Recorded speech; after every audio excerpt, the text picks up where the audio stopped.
name is David Gardner. I'm the Executive Director of the North Carolina Center for Health and Wellness at the University of North Carolina, Asheville. And I want to welcome you to the live streams of the keynote addresses for the National Physical Education Institute for 2014 for Tuesday, July 29th.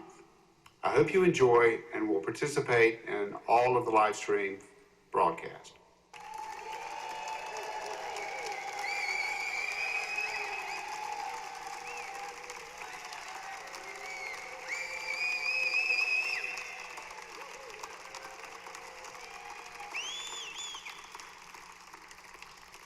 What a wonderful crowd. Couldn't ask for a better crowd. Thank you very much. This is now the closing keynote for the second day of the National PE Institute 2014. It's my privilege to introduce Jay Farron. Jay is the Executive Director of the North Carolina Alliance of Health. Let me back up. North Carolina Alliance of Athletics, Health, Physical Education, Recreation and Dance, and Sports Medicine. Jay.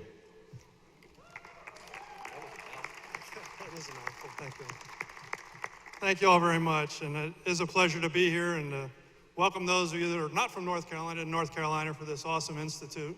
This is my second year here, and I'm really impressed by what Artie and his whole crew have done for this event. So thank you, Artie, for putting this together for everybody. We have a couple of things in North Carolina that are coming up that I just wanted to bring your attention to. We'll have our own fall PELT program. Many of you are familiar with our PE leadership training program. And it's going to be held in Black Mountain again, September 26th through the 28th this year. We have information in our booth behind you there. So please stop by the booth and get information on how to sign up for that. We also have our convention coming up in November 21st and 22nd. That's going to be a Friday and Saturday this year for the first time. And I think you'll find that enjoyable as well. You'll only have to take one day out of school, and you'll have 2 days, the Friday and Saturday, to get a lot of sessions involved. So please look to sign up for those if you can. But just in general, please, if you haven't already joined NCA, if you're from North Carolina or surrounding areas, we have all the information there and some other items for you. So please stop by and say hi, and please come and introduce yourself. I'd love to meet you. Thank you all very much for being here. Thank you. Thank you, Jay. It is my privilege and grandest joy to introduce another Canadian. Today must be Canada Day, Canadian Day. Hey, Canuck Day. Today is Canuck Day. I better close my eyes for a second. Dr. Guy Masurier. Close enough. Let's give him a big hand. Thanks, Artie. Can everybody hear me? Great. Well, I want to first just start out by, is that too loud? First start by thanking Artie and the National PE Institute team for making this conference happen. So far, it's been all my pleasure. I've just been hanging out and enjoying everybody's energy and enthusiasm. What a day. Like, Joey just kicked it this morning. That was awesome. And that, you know, he's a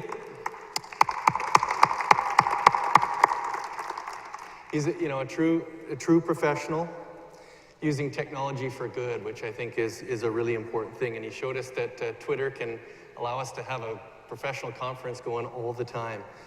Professional development at no cost and when you want it. So what a cool thing. Thanks, Joey, for that. And then you bring out an Olympian, and then I got to finish on hump day. You know, the second day, people are weary. I got Joey, and then I got an Olympian. So I don't have a video about me winning a gold medal.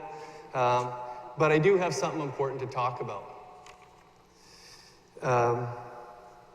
But before I start, I just want to say that I've actually been really inspired by the energy of the participants and the dedication to our profession, because I know you're taking out a little chunk of your summer to be here, and I think that's awesome. So as you know, George Graham says, you're probably all the copycats, and I'm proud of that. So take time to celebrate between 5:30 and 7:30 tonight.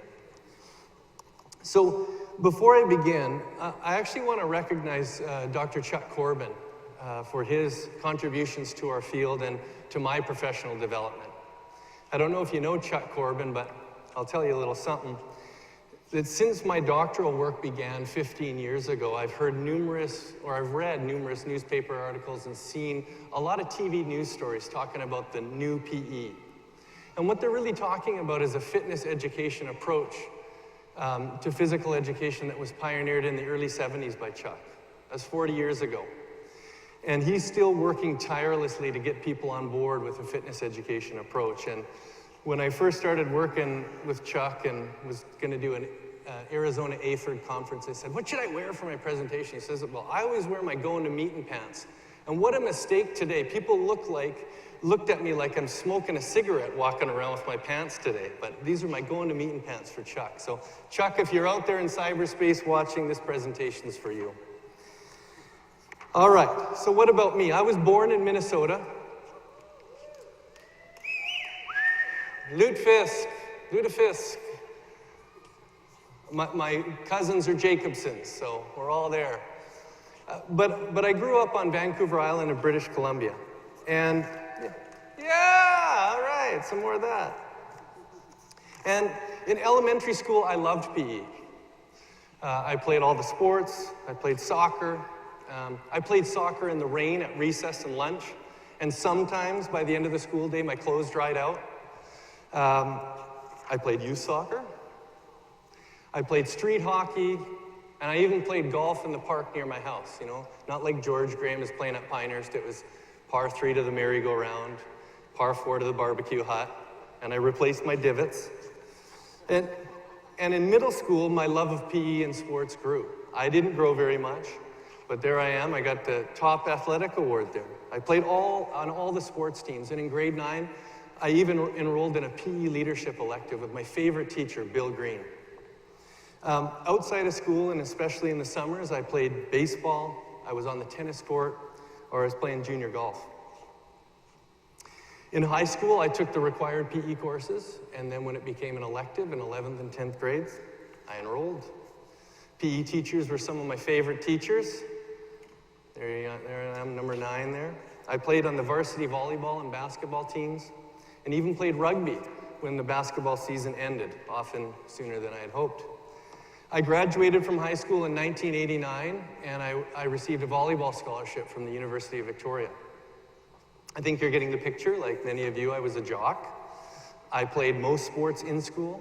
I played several outside of school. I took PE for 12 years. Yet I left high school not knowing how to take care of my body. There I was in the University of Victoria weight room, and I had never created a personal fitness program. I had never learned how to self-assess any component of my fitness, and I'd never engaged in any long or short-term exercise program. Nutrition wasn't even on the radar. 12 years of physical education. I was an athlete, but was I physically literate? Now, the term physical literacy has been quickly adopted in our field, and the reasons for the adoption are best left for a different conversation, and I think I'm getting some feedback. But we can think of physical literacy as the outcome that we are looking for or working towards. Students with the knowledge, skills, and attitudes that they can use to lead active and healthy lives. Previously, we described this as being physically educated. And we can think of physical education as one of the processes we engage students in to help them become or develop physical literacy. So if I get back to my question, did I have the knowledge, skills, and attitudes to live an active and healthy life? I think the answer is I had motor skills, and I had a pretty positive attitude. I loved it. But what about my classmates who weren't athletes, who didn't thrive in physical education? Did they acquire the knowledge, skills, and attitudes that would support lifelong physical activity? I mean, all physical educators have an opportunity to develop physical literacy with their students.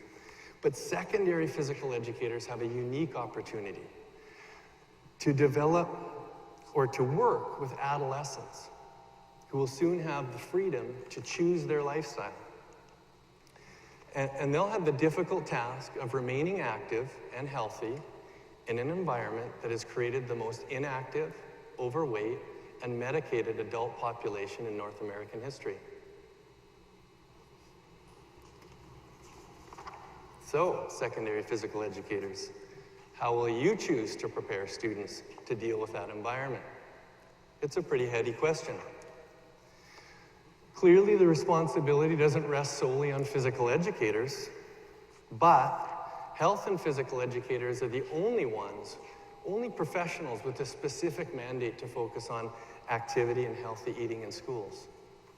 And I think what a great cause to be a part of. I mean, I really think of us as being brothers and sisters in the movement. That's what I call it. It's our political movement. It's the movement. And what's the movement about? Well, it's about moving. It's about getting other people moving. It's about creating awareness about the benefits of movement. It's about giving people the skills to move joyfully. And it's about facilitating behavior change that supports movement and nutrition that fuels movement. And I'm regularly inspired and energized by the movement and the people involved, especially you, the physical educators who've made a career out of your passion for movement. And we're spreading that now, big time, right? So again, I think we all have the same goal of developing physically literate people who have the skills to become active and healthy for a lifetime, but we have to recognize that we all play a different role.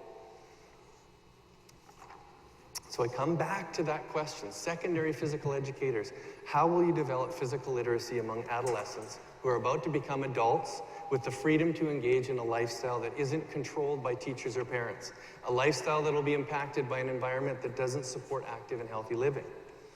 So it would be totally ridiculous for someone to stand up here, any person or program, to say that they have the answer to that question, because the data clearly show that we don't. So I'll show you a little graph here. On the y-axis, we have minutes of moderate to vigorous physical activity. That's health-enhancing physical activity, as some people refer to it. On the x-axis, we have age groupings in 5-year increments, and the green bars are males and the orange bars are females. By the time Americans reach their late teens, they're getting 10 minutes or less of health-enhancing physical activity each day. These data, they're collected on a random sample of thousands of American adults and children. They use the best objective physical activity measures available. And what you can see is that kids are still the most active subpopulation, but you can see this precipitous decline as we reach into adulthood.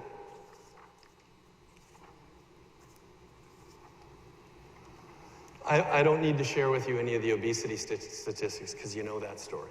But if you've heard of the National Physical Activity Plan, I urge you to go onto their website and look at the National Physical Activity Report Card.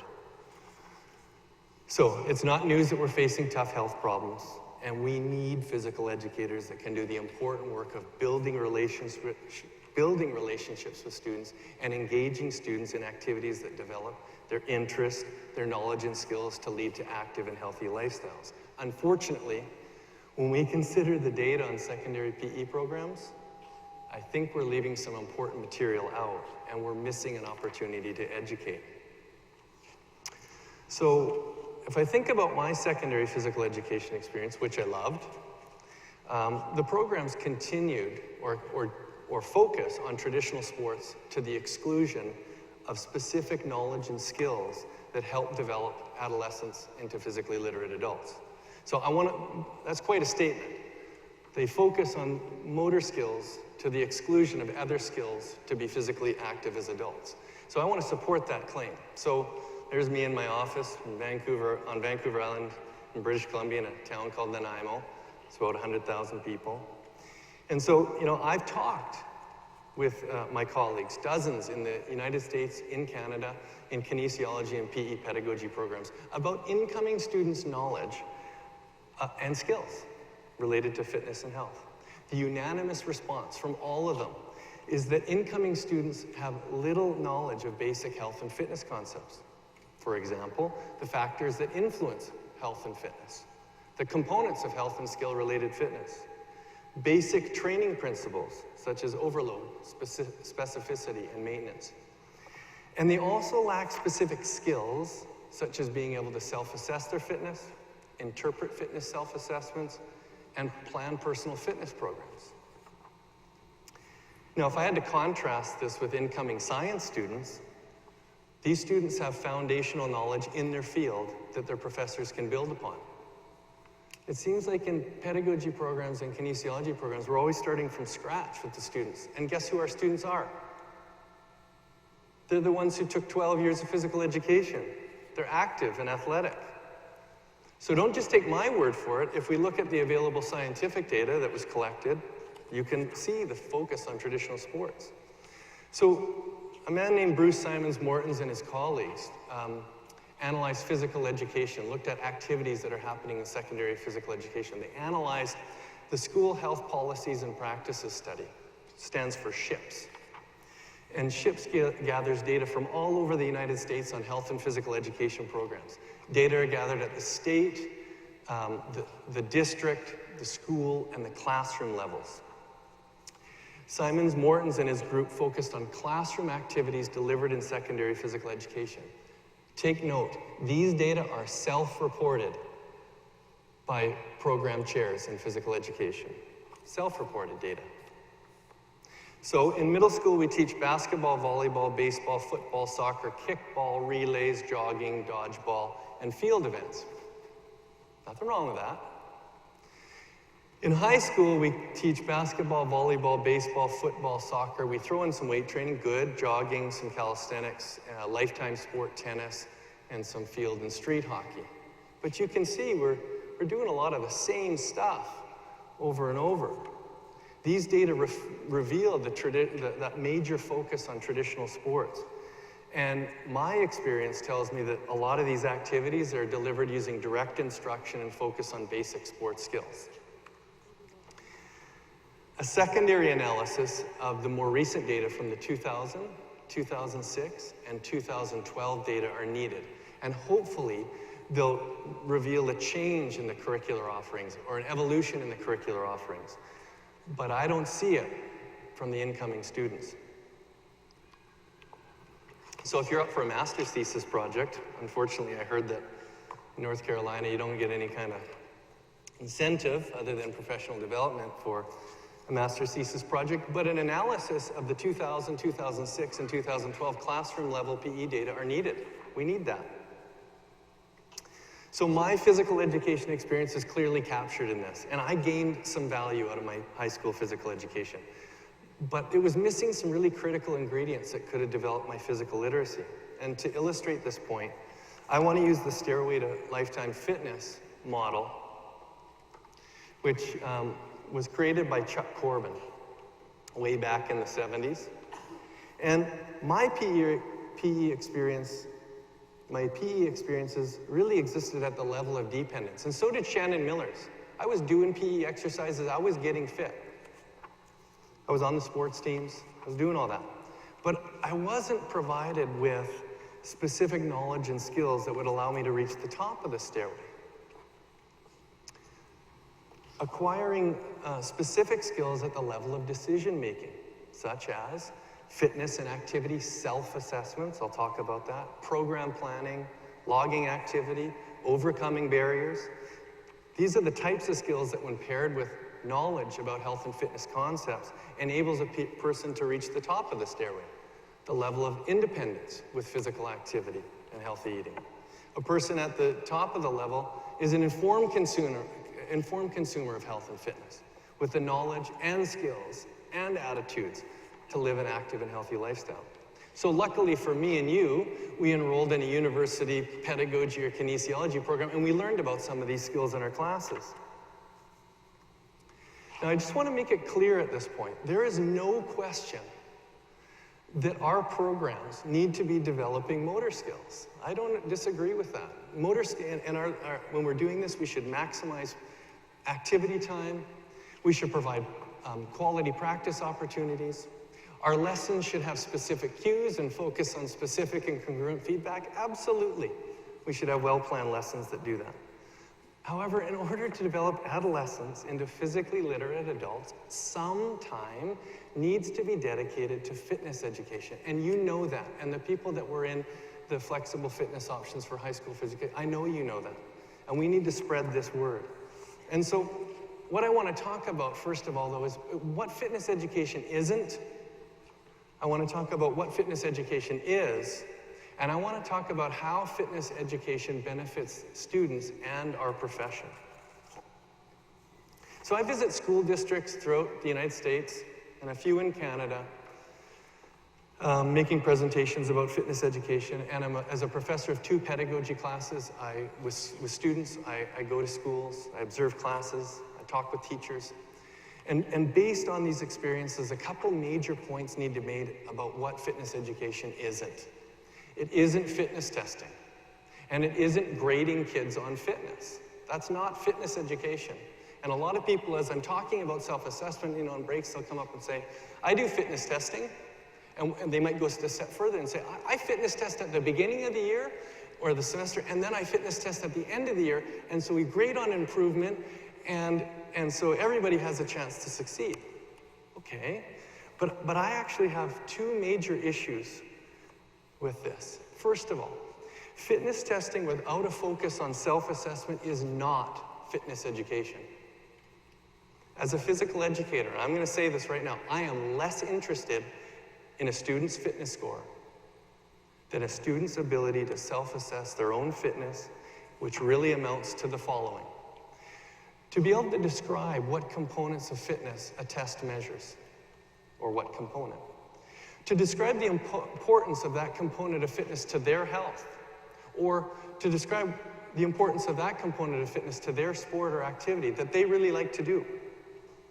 A student's ability to demonstrate how to perform and score the test, how to interpret the test, and maybe how to describe some activities that can enhance their fitness in that area.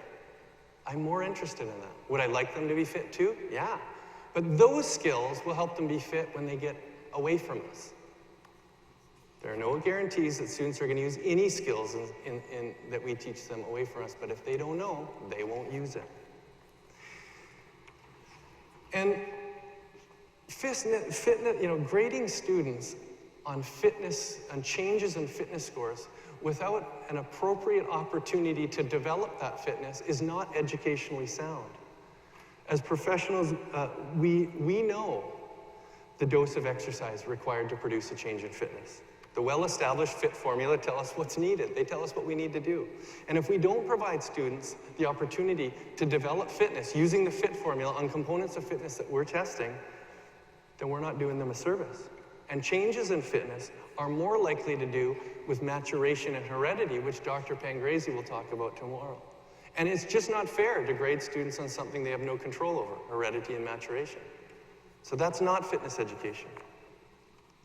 Fitness education isn't simply mentioning the health benefits of activities at the beginning, middle, or end of class. A running program is not fitness education. It may be positive for some students, but without elements of self-assessment, program planning, a little bit of knowledge and skills, knowledge concepts, and student decision-making, you aren't using a fitness education approach. So what is fitness education? Well, to illustrate some elements of fitness education, I want to tell you a story. In the mid to late 90s, I was a strength and conditioning coach for the Los Angeles Kings Hockey Club. We weren't nearly as successful as they are today, unfortunately. And at this point in my life, I wasn't thinking about kids, schools, pedagogy, or physical education at all. I was driving down a congested LA freeway, and I was listening to a program called VH1 Made on the radio. And what the program did was it profiled celebrities who had made it. And in this case, there were 3 celebrities. 2 were hip-hop artists, and 1 was this guy. Who's that guy? Tony Hawk. Tony Hawk. Well, he's a skateboarding legend, right? So I don't recall how it came about. I think maybe they were talking about school, but I can't say how it came about. But this story stuck with me.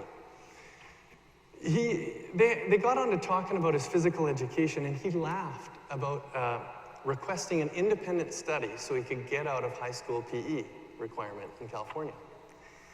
Because he said he wasn't interested in anything they were doing. So he drafted a proposal that indicated what he would do. Here's what he said.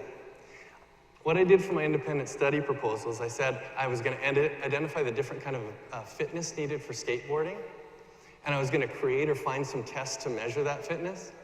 And then I was going to develop a fitness program and then complete that fitness program and record my workouts.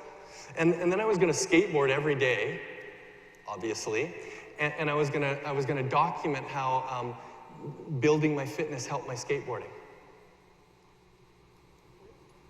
That was his independent study to get out of phys ed. So 5 years later, that story actually came back to me, and it stuck with me. It came back to me when I met Chuck Corbin, and I began working as his doctoral student, and I heard his ideas about one part of secondary physical education. I'm not saying this is all. He was just talking about one part, fitness education. And I would argue that the skills that Tony Hawk developed were much more valuable than my experiences in PE over several years. And I don't advocate of opting out of secondary physical education. I agree with George Graham on lots of things, but I don't think we get rid of secondary physical education.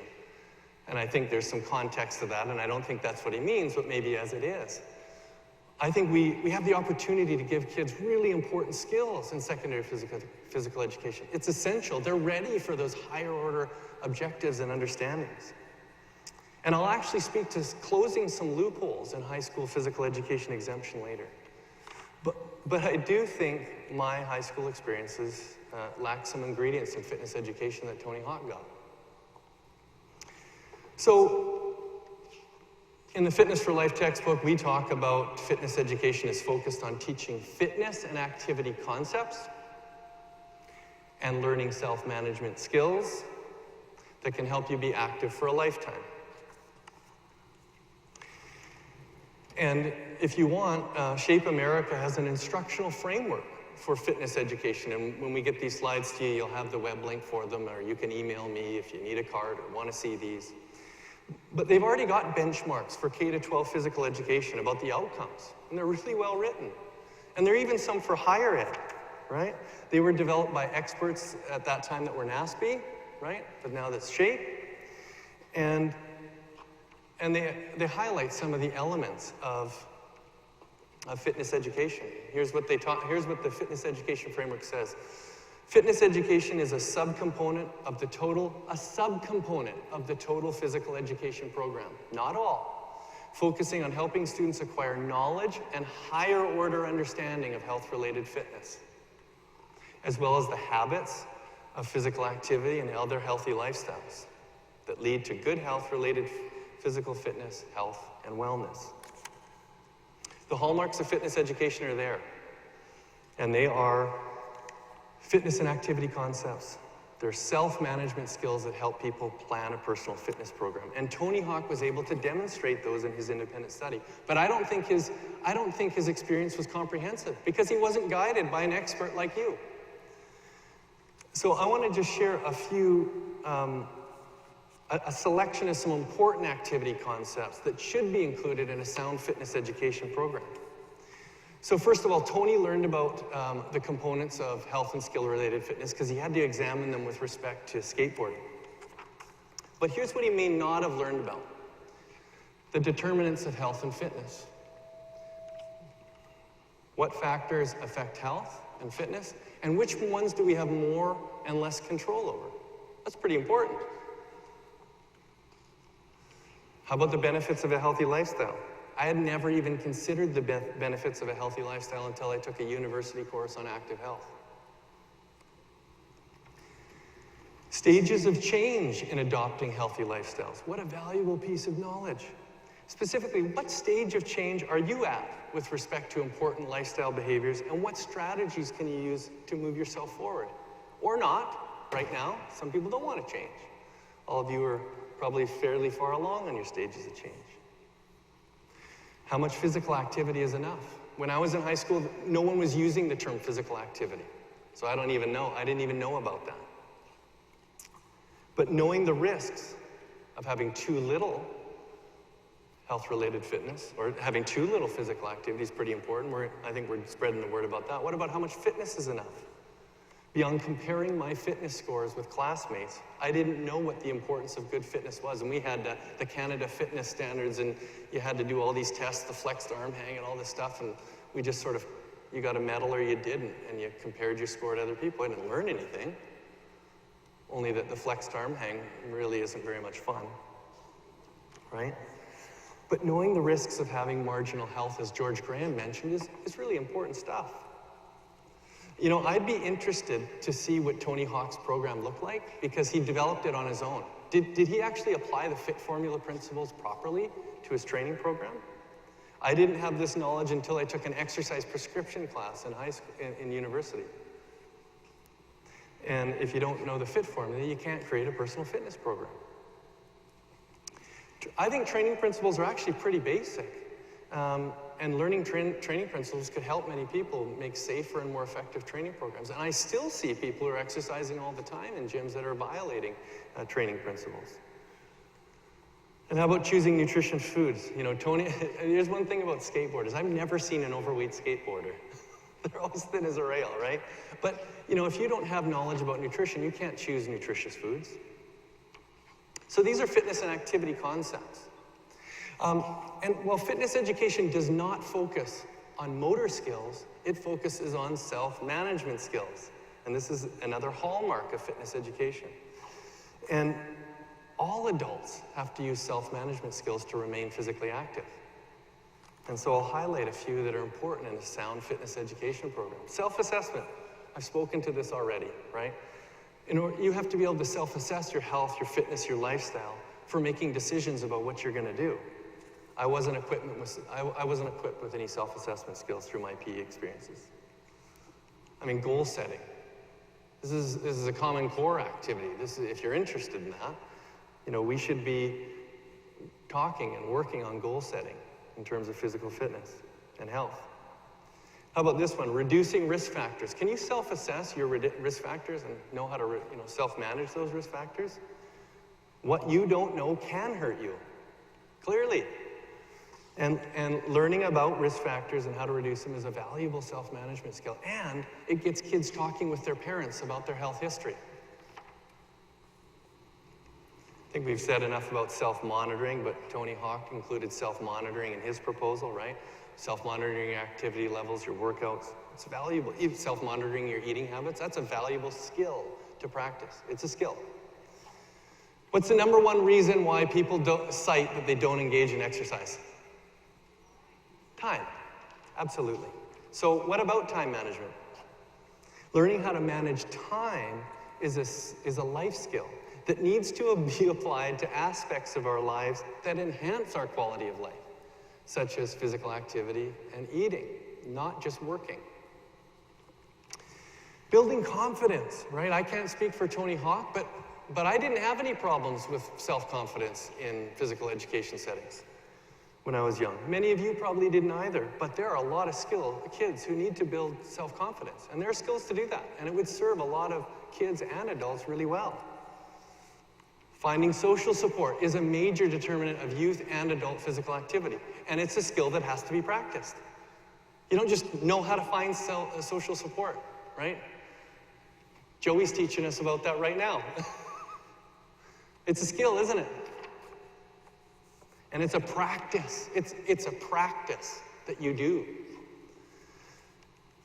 Overcoming barriers. Man, our world is full of barriers such as, technology is a barrier, cheap food is a barrier, lots of other things are barriers. Our work life, our home life, all those things can be barriers to activity and healthy eating.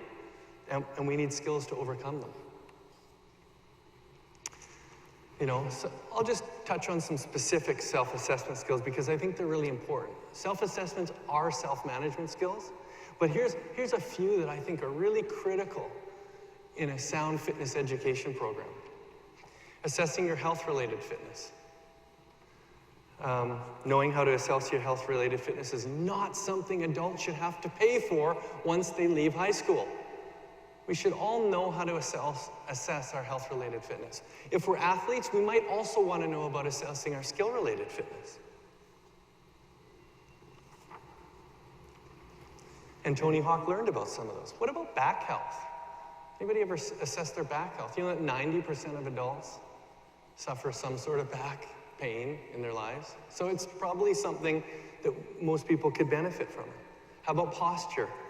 Assessing posture relates to back health and can be used to help students strengthen certain muscle groups and lengthen others. And for students, in my experience, it's not difficult to teach and it's interesting to them and it makes a difference.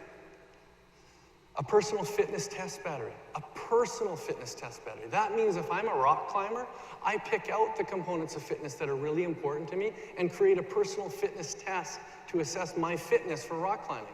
And it would be different for David, it would be different for Al, and certainly it would be different for Mac, right? How about identifying stress? I think we could all benefit from a little self-assessment that identifies our stress level and triggers of our stress.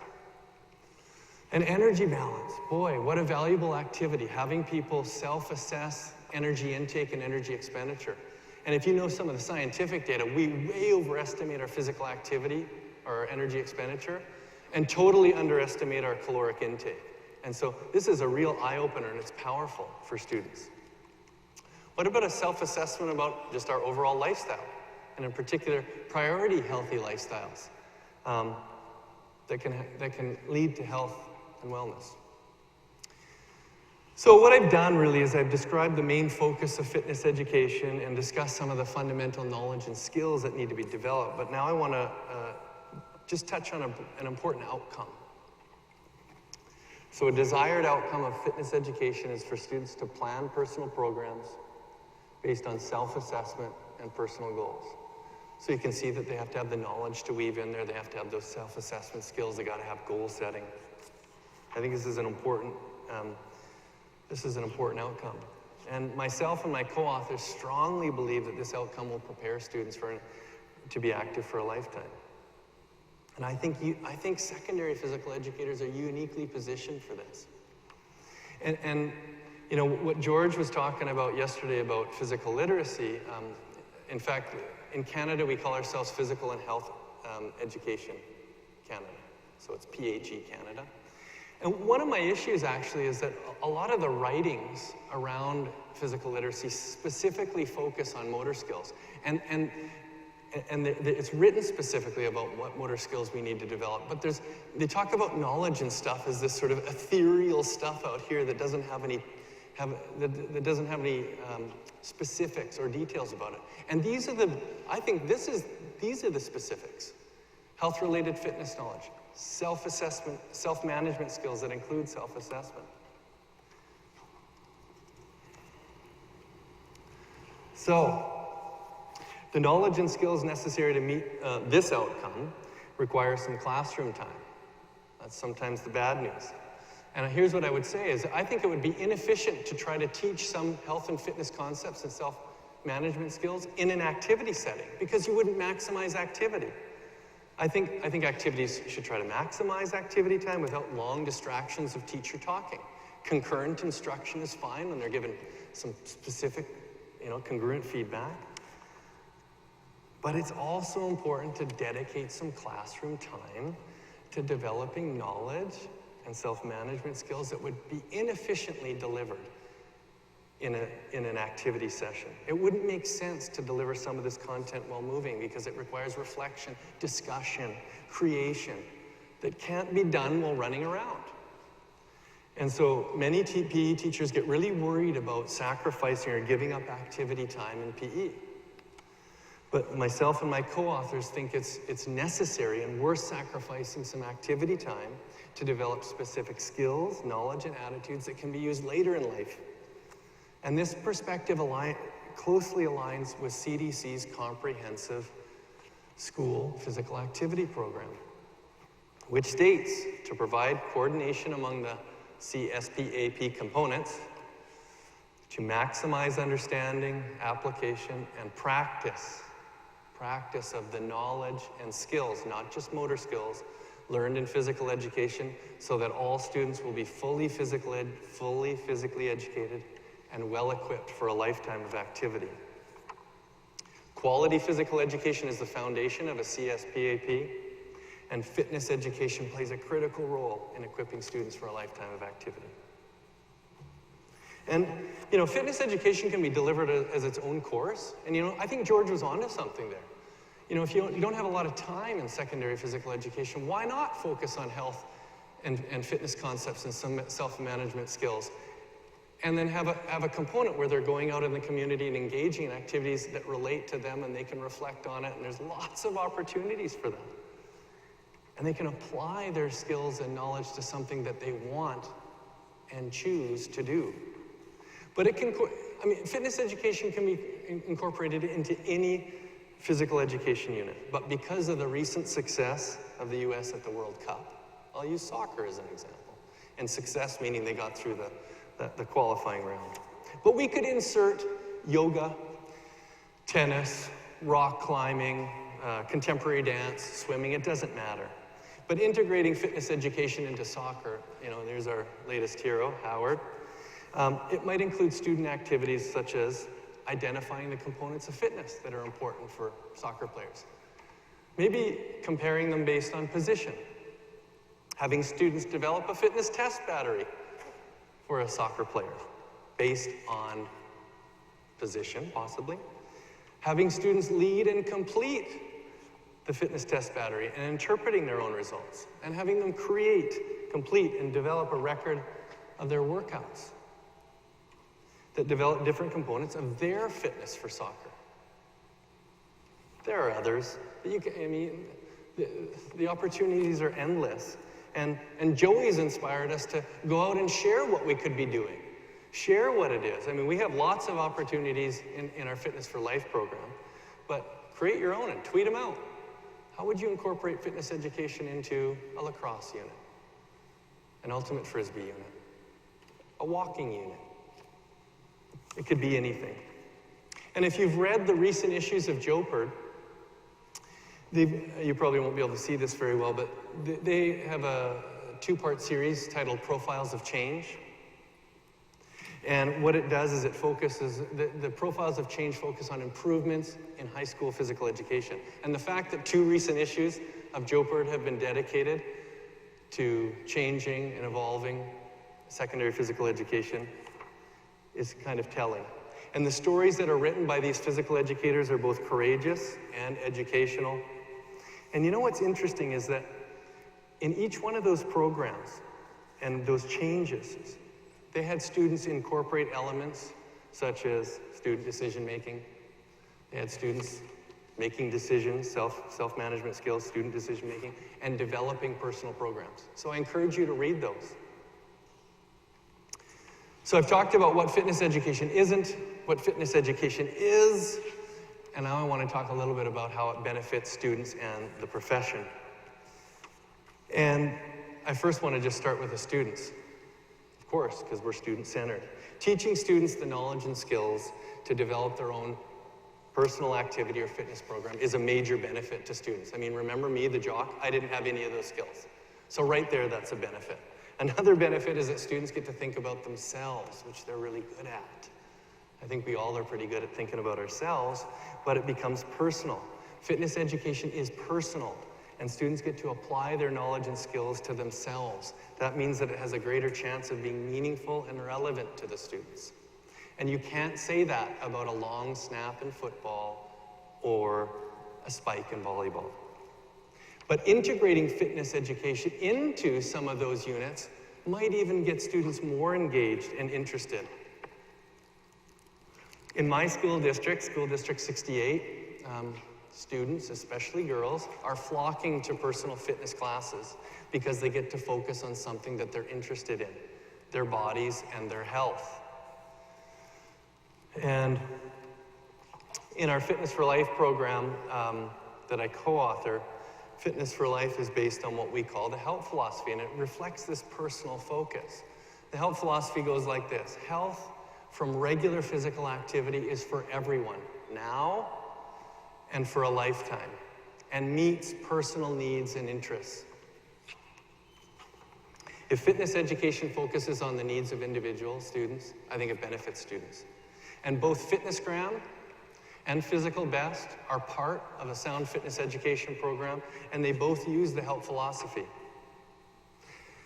Another way that it benefits students, if you want some scientific evidence on fitness education programs, students who engage in a fitness education program compared to a traditional physical education program are more likely to be active several years after they graduate from high school than those who don't. I've provided a web link, and you can look at numerous studies that have documented that. This is a huge benefit to students, and no other physical education intervention has demonstrated similar results. I also believe that incorporating fitness education into our PE curriculum will benefit our profession. There you go. There's your buddy, Joey. In schools where fitness education has been implemented and embraced by the physical educators, teachers have gained they've gained confidence and respect from their other faculty members or colleagues from other disciplines. Teachers become the experts in health, fitness, and wellness, and they should be.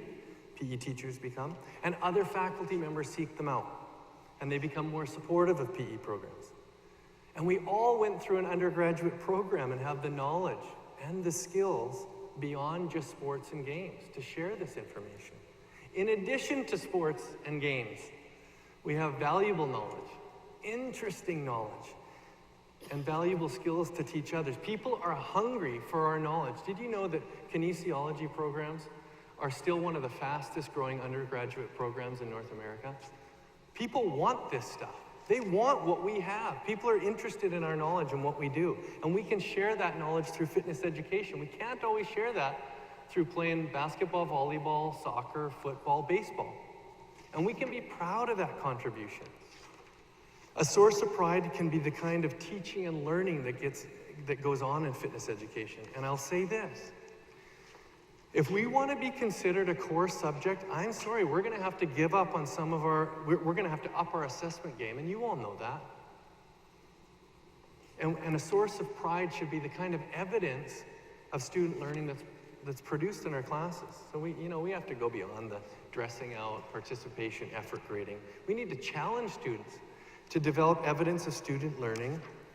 And there are interesting, relevant, and exciting ways to do this in fitness education. People like their bodies. They like to talk about that stuff and that knowledge. We can use student portfolios, right? They can document a lot of things in student portfolios. They can be e-portfolios. Demonstrations, students can demonstrate self-assessments face-to-face. They can video them. They can share that knowledge, demonstrate the proper technique, what they're doing. They can also demonstrate their knowledge of fitness components by creating activity circuits that focus on the fitness components for a particular sport. They can lead them. They can lead warm-ups, workouts, cooldowns, demonstrate those techniques for proper exercise. They can do these things, and they are already doing them in your programs. I've talked to high school teachers. You're the progressive ones doing this. We've got to encourage this to happen more.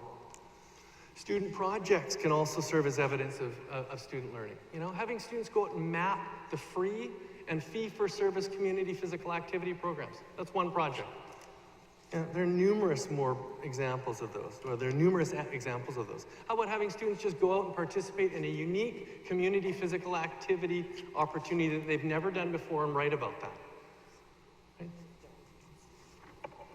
Forces them to go out, take action. What about tests of knowledge, right? I think there are fitness and health concepts that need to be learned and should be learned, and we can evaluate these using pre-test, post-test, or whatever you want to do. And whether you like it or not, or whether you're a fan of not of standardized testing, I actually kind of think physical education should be fighting for a standardized test of health-related fitness knowledge. I think we should be fighting for one. One benefit of a standardized test of fitness knowledge would be to close the loophole on PE exemptions. People get exempted for ROTC, cheerleading, band, varsity sports. Fine. You're exempted from the activity component. This is George Graham's. Go out and do it in the community. Go get your activity. Fine. But we're not just physical activity. We're educators. You got to pass a health-related fitness test. Maybe demonstrate a few self-management skills like self-assessments. Guess what? I bet most of those students wouldn't pass. And who would teach the health-related fitness knowledge classes? Who would? You would. You would teach them. And again, making us relevant. Sometimes I'm not sure about our relevance. When George Graham said, what do they learn? We have really awesome knowledge. We have to pass on that health-related fitness knowledge. So, secondary physical educators. At a minimum, we got to ensure that students leave high school with some valuable knowledge about their health and skill-related fitness. And as a final point, we have to align with standards. There are national standards from Shape America. There are fitness education benchmarks. You have state standards that probably address fitness education.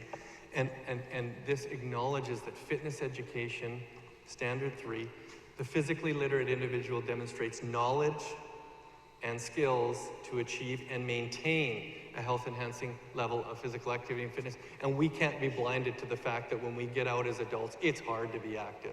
So what are those pieces of knowledge and skills? Whether or not we use it, we got to teach it. So we know it's central. It's just one part, but we can miss it. We can miss it, and we do oftentimes. So I've documented that change in secondary physical education has been slow. Chuck Corbin's lived it, the data confirm it, and so now is the time for all secondary physical education secondary physical educators to incorporate fitness education before the 9th or 10th grade. When PE becomes an elective and most people don't elect it, we elect it, right? And in order to equip students with the specific knowledge, skills, and attitudes to be active and healthy for a lifetime, we need to get them early. I believe a quality education should provide students with the experiences that help them learn to learn. Those are self-management skills, health and fitness concepts. And developing the knowledge and skills for good decision-making are necessary for everybody to survive and thrive. You use them all the time. Because it is a screen-filled processed food jungle out there. It really is. It's tough. It's tough for some of you, right? The importance of the work we do continues to grow. In the 25 years since I've graduated from high school, I'm not kidding, the most inactive, overweight, medicated population in human history has emerged. How are we going to equip these students? Every person we build relationships with, and every person we engage in activity and healthy living is a big deal. And I don't think we should sell ourselves short, and we've all been saying that, and you're doing a great job. An analogy I like to use is I serve my community as a volunteer firefighter, and I live on a small island off of Vancouver Island. And we are true first responders. I arrive first on scene with my team to provide the best care to ensure a positive health outcome. Whether it's a stroke, a cardiac arrest, a fractured limb, a cut, or a bad flu, right? And I think of physical educators as first responders. We are first on scene in children's lives with a mission to guide students towards active and healthy lifestyles. And we all play a different role. But like our first responders, our ultimate goal is a positive health outcome through healthy lifestyles. And I don't, for 1 minute, think it's too dramatic to say that the work that you do as physical educators, as great physical educators, that you save lives and enhance lives. So I hope I've shed another perspective for some of you on what we ought to be doing. And I just encourage you, please continue to do the work you do, because I think your response is critical. So thank you.